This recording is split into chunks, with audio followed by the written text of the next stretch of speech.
All right, guys, how's it going? So I've been to the cafe. No surprises there, I hear you say, you cheeky. And I have reviewed today's Spanish football dailies for you. And there's a lot to talk about. It's going to be a long video, but I'm going to mention the key points at the beginning of the video in a moment, right? And then that's only going to be a summary as well. So I'm going to summarize what Sport are claiming about Luiz Diaz today. And then in a separate video, I'm going to read the entire article and go through that with you, okay? It's just to keep this more concise, and hopefully that video will be nice and short and easy for you to watch. But you don't need to watch. You just, in this video, I'm going to give you a summary.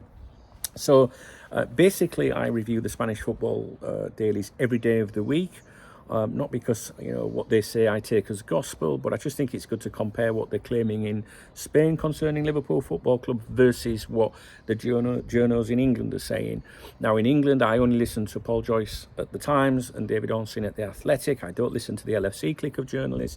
And the same over here. There's some journalists here that I pay attention to, and there's some that I ignore. Ultimately, at the end of the day, I just think it's good to have both sides, see what they're both claiming, and then form your own opinions. Now, what I can tell you is there is nothing in today's newspapers, football dailies, about Trent Alexander-Arnold and Real Madrid. But we're not expecting anything to be, right? It's gone very quiet on that front. There is something about Luiz Diaz, which we're going to go over very briefly in this update. Now, the coverage here in Sport, which is the pro-Barcelona newspaper, has been intensifying regarding Luiz Diaz in the last week or so. When the transfer window closed last year, I predicted and said I expect this all to come back, the Luiz Diaz speculation and Barcelona to come back in the turn of the year. Barcelona tried to sign him in the summer. They couldn't do it because of the financial problems they had at the time. Those problems have been resolved. However, they still have to follow to a very strict 1-1 rule in Spain, La Liga rule, regarding finances, which in simple terms is for every euro you spend, you've got to have that euro in, make that euro. When it comes to players, like sell one to get one in, stuff like that. Okay, so sometimes people keep commenting on my videos saying they can't afford to do it. They've got all this. No, that's been resolved, right? In fact, we're going to be discussing it in this video because there's some suspicions around that. Those claims, some suspicions around the accounting, which we'll get to in this video. So I thought that the Luiz Diaz stuff would return. It started to in the new year. Every couple of weeks we were hearing about him, but at the moment we're hearing about him every single day. Obviously, Barca did the sit-down interview with Deco, the sporting director, last week, I think it was, 6-page spread, and that's when the Salah claims came out about him being offered to Barcelona in November, and the Luiz Diaz stuff. And since that interview, we're seeing Luiz Diaz mentioned all the time. So, in summary, Sport have an article titled today, "The Paths Lead to Luiz Diaz." I will go over that in a separate video with you, the whole article. Basically, what the article outlines is that Barcelona's transfer strategy for the summer is going to be about focusing on and strengthening the left wing position in that team. Deco and Hansi Flick are content with the squad, prioritising renewals unless unexpected departures occur, with only 1 or 2 signings planned. After failing to secure Nico Williams and Marcus Rashford due to registration issues, and with Rafa Leao, how do you pronounce his? You know what I'm like. If it's not Jack Daniels or John Smith, I can't pronounce fucking names. With him seen as an inconsistent and costly option, Luiz Diaz from Liverpool is a prime target. Deco, who knows Diaz from Porto, values his age, skills and contract situation, which is expiring in 2027, with no renewal in sight with Liverpool, it says here. While Diaz's desire to join Barca boosts his case. Though financial and registration hurdles remain, Barca is optimistic about signing the Colombian, who is a top priority for Deco. Now, in this article, I just want to find a bit about Salah, so just bear with me one moment, please. They say they've looked at other players whose contracts are expiring, like Mo Salah and Leroy Sané, okay? But they don't fit into Barcelona's plans due to their age. So I think that's probably about the second time Sports mentioned Salah. Again, I think it was last week they said he'd been offered to them in November by Mo Salah's agent, and more recently to Real Madrid. But Barcelona are not interested because of his age. And although it's a free transfer, you know, there's big signing on fees, and you know, players, it's their last chance to get a big contract maybe, unless they go to Saudi, right? So Barcelona not interested. So that's the reference to Mo Salah today. And like I say, in summary, you know, blah blah blah, same shit. You know, they want him, the player wants them, he's the primary target. I will go over that article with you fully in another video after this one. So let's go right to the start of my notes, and I'm going to be touching on various things here, including some suggestions that Barcelona are being investigated for fiddling the books, if you like, to meet those, you know, to bring the club back in line with 1-1 regulations, you know, the 1-1 rule that's enabled them to register players and things like that. So we'll get to that in a bit. So kick back, we'll go through everything, right? And I'm sorry if I'm all over the place. It's very difficult, you know. It takes me a long time to review all this shit, and don't forget it's all in Spanish, and I've got to convert it, translate it and stuff. And I do get some help in the cafe sometimes. So, sticking with Barcelona, they beat visitors Rayo Vallecano 1-0 in La Liga last night, a result that saw them lead to joint first place in La Liga on 51 points. Barcelona and Real Madrid joint top on 51 points, with Atletico Madrid third on 50 points. So it's Barca, Real Madrid, Atletico Madrid. They've all played 24 games.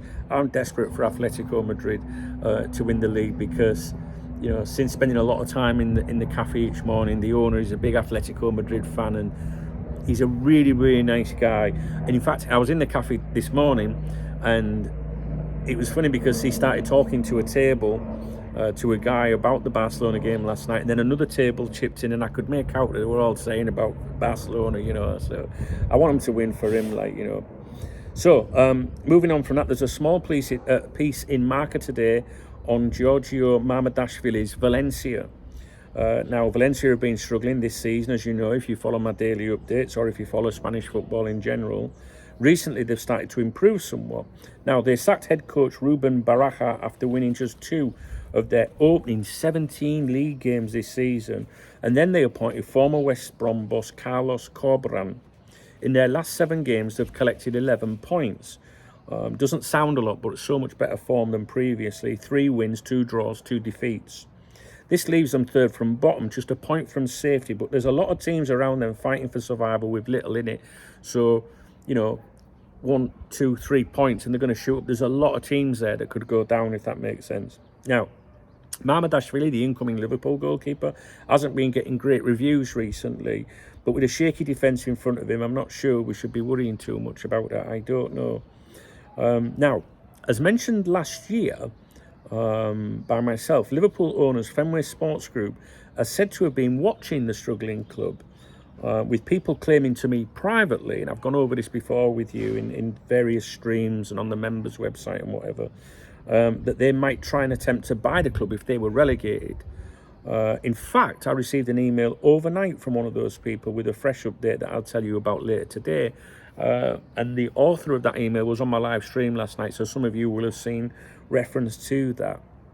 So at some point today, I will touch on that again for you, okay, and tell you what the latest claims are from that person. Now, here we go regarding Barcelona and their finances. There was an article in AS.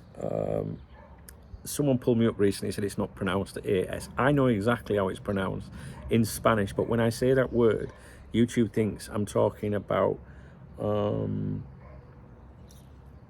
imagine it's spelt with an extra S. They think I'm talking about that. So they restrict my videos, right? So I call it AS, right?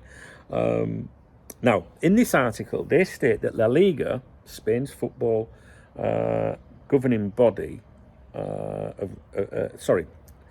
Spain's football governing body is questioning the sale of the VIP seats at the new Nou Camp, right, which FC Barcelona used to register players Danny Olmo and Victor, right? Which returned them to the 1-1 financial rule. So they sold all these VIP seats and boxes and whatnot to the Saudis and that enabled them to fall back into the 1-1 financial rule in Spanish football, which basically gives them more freedom again, right? Now, according to El Confidencial, La Liga, led by Javier Tebas, doubts the legitimacy of the €28 million transaction from Emirates' New Era Visionary Group, a telecommunications provider for Barcelona since November 2024, suggesting suspicious ties between the company and the club. New Era Visionary Group identifies itself on its website as the official telecommunications operator of FC Barcelona and a trusted partner in sports and entertainment industries. Barcelona had kept the buyers' identities confidential, only stating they were investors from Qatar and the UAE committed to paying €100 million. La Liga accessed this information via the Superior Sports Council for its allegations. La Liga argues that New Era Visionary Group's close relationship with Barcelona mirrors previous questionable dealings like those with Barca Vision. Barcelona reported last week that 60% of the 9,400 VIP seats have been sold, generating €33.5 million annually, with expectations of €266 million over the next 7 to 10 years. So in summary, La Liga has opened a new dispute with Barcelona, challenging the sale of VIP seats that enabled the club to register players and meet financial regulations. The €28 million deal with Emirates' New Era Visionary Group, Barcelona's telecom provider, is under scrutiny for potential improper ties, reminiscent of past financial manoeuvres by the club. Despite Barcelona's claims of significant revenue from VIP seat sales, La Liga suspects the transaction may not be above board, escalating tensions between the two parties. Right, what else have I got for you? Have I got anything else? Okay, so staying with Spanish football, but not in today's papers, something I haven't mentioned to you and you might not be aware of is that Real Madrid are threatening to quit La Liga and Spain to instead join another league. Now, this threat comes due to escalating disputes with league president Javier Tebas and concerns over recent refereeing decisions. The club's dissatisfaction intensified after several controversial incidents, notably the lack of a red card for Espanyol's Carlos Romero following a challenge on Kylian Mbappe, and Jude Bellingham's red card against Osasuna, which could lead to a 12-match ban. These events have led to threats of a referee strike and allegations that Tebas has rallied other clubs against Real Madrid.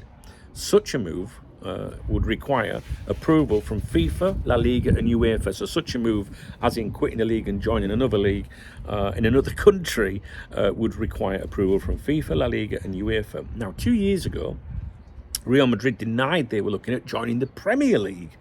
At the time, they stated, in response to the information published today, which says that our club considered leaving La Liga for the Premier League, Real Madrid wants to make it clear that it is completely false, as well as absurd and impossible, and that it is only intended to disrupt the day-to-day running of our club once again. Today, however, it's claimed that they are looking at the Premier League, but with more realistic options being the Bundesliga in Germany, Serie A in Italy, or League One in France. WTF? Do you know what I mean? Like, they at that club, they are the biggest sulkers and crybabies going out there, don't you think? How can you quit your fucking country and go and play in another league? Barmy bastards. I mean, like, imagine Liverpool quitting the Premier League, because of some of the farcical refereeing decisions. That's fuck it, we'll have to go and play in France. What the fuck? These people. Anyway, that's what it says. And I hadn't mentioned it in a previous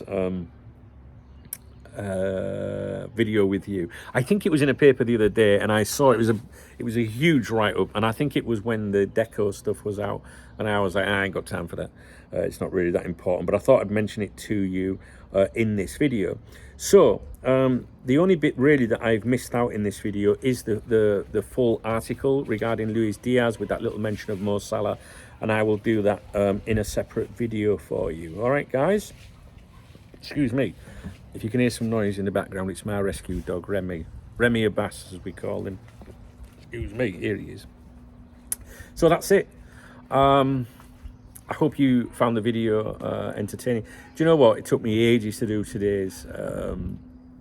It took me ages to do today's video, but I tell you what, I'll let you into a little secret, right? I want to show you something. How do I do this? I just turn it on its. I hope you can see this out here. But here's a picture I took this morning. Look, there we go. Look, there's the Diaz article. Look, that I was looking at, and I got myself some tortilla, which is technically Spanish omelette, if you like, but tortilla and some pan, some bread, and that's me at work translating and working on the Luiz Diaz article for you today. But don't tell anyone, because there's a lot of carbs in that, you know what I'm saying, and what with me being a chubster, I shouldn't be having stuff like that. Anyway, thanks to those of you that support my YouTube channel. You enable me to treat myself occasionally. Just don't tell anyone. So what do you think of today's update? Have I done all right? I enjoy doing these updates because it gets me out, you know. I work from home with the site and everything, and I have done for 27 years now. And honestly, in a typical week, I don't really cross the door. I'm always on a computer working on Cop Talk stuff. So it's been really nice since last summer, I think it was, going out and doing these papers daily. But I wouldn't be able to do them without your support, guys. You know, the cost of, you know, a few quid getting the 3 papers every day. I get the subscriptions to these papers. Now, it's still the same print version, and also I can get regional versions that way, which is much better. So for example, Mamardashvili at Valencia, I am in that region, so I can access that. But if I was, you know, I'm in the Valencia county, sorry. But if I wanted to focus on, you know, a player, you know, in Madrid, I could get the Madrid version of the newspapers. So, yeah, I enjoy it. It gets me out. I feel like I'm giving you some different content, and I know many of you appreciate it, you know. So if you do appreciate it, please thumbs up the video. Please drop me a comment if there's anything in this video you found of interest, and if you would like to support my visits to the cafe and you'd like to buy me a cup of coffee, or coffee as I call them, or maybe a tortilla, no, I'm not having tortilla. No, we can't be doing that. Hit the love heart under the video. It says thanks. It's just your way of saying thanks, or become a channel member. You know, that's really cool. That really helps me. It does. Your help really makes a big difference around here. It saves me clickbaiting and all that shit that the others do, and you don't see me on here like trying to make out I'm an influencer, you know, flogging shit and that to you. You know, the way we do things around here is I try and keep things nice and easy for you, and in return, those of you that can help a brother out do. But you know what? It doesn't cost you anything to thumbs up a video and leave a nice comment, and the comments, they get me through the day. All right, guys. So me and Remy are going to go. I've got videos coming in for you then regarding Luiz Diaz. I'm going to go over that full article, and also something to do with FSG in Valencia. And there's also a transfer claim as well, which I will go over. So yeah, we've got a few things. I've got live streams on here today at 1 o'clock and 6 o'clock today, guys, UK time. So please do come along for those. And I want you to realise that because I upload quite a few videos, YouTube won't blitz you with notification on my videos, right? Of every upload. They'll maybe send you 3 or something like that. So sometimes new videos are going out through the day and you're maybe not aware. So the only way to be aware is either to keep visiting the channel page, which is a pain in the ass, I guess. But maybe if you browse YouTube all day long, then maybe it's all right. But if you've got X, follow Cop Talk TV. I mean, there's obviously the Cop Talk account, but Cop Talk TV, one word, and also facebook.com/Cop Talk TV. When I upload a new video or do a live stream, I do post on those 2 platforms, and immediately, if you've got notifications turned on, that's even better. It'll ping you to tell you.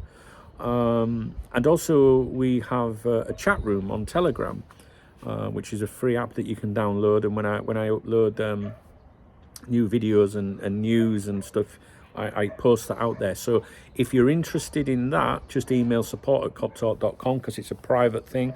And Charlotte, my daughter, will email you back the link. She just needs to know who you are, right, in terms of like your YouTube username, because it's a private community, you know. We've got hundreds and hundreds of people in there. We don't want spammers and porn and that. We know how to get a bit of porn, don't we? You know what I'm saying, fellas? You know what I mean? I'm sure the girls have a little fiddle too every now and then. Sorry, did I say that out loud? But no, you know, so everyone's welcome to come and join, but we just don't want the spammers in, so or the spanners. So yeah, support at coptalk.com if you want to join that. You don't have to display your mobile phone number or anything, and you can do whatever. Anyway, so I think you know the drill by now. Thumbs up, comment, quaffy. Job's a good one. See you at 1, see you at 6. Cheers.